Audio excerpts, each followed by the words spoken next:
नमस्कार.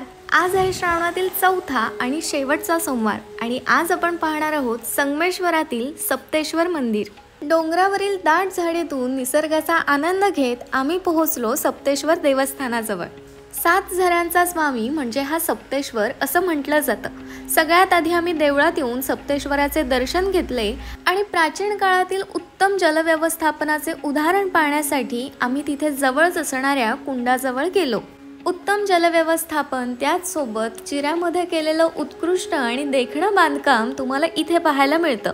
या ज्या 7 कमानी आहेत, या 7 कमानींमधून 7 झरे आलेले आहेत. पुढे एका कुंडामध्ये हे 7 झरे एकत्रित करून गोमुखातून या मोठ्या कुंडामध्ये ते प्रवाहित केलेले आहेत. हे मोठे कुंड 30 फूट लांबी रुंदीचे आहे आणि या कुंडामध्ये उतरण्यासाठी पायऱ्यांची सुद्धा रचना केलेली आहे.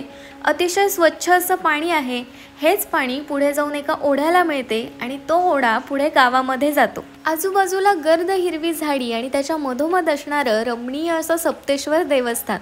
तुम्ही या देवस्थानाला भेट दिली आहे का हे मला खाली कमेंटमध्ये सांगा आणि नसेल दिली तर नक्की भेट द्या. थँक्यू.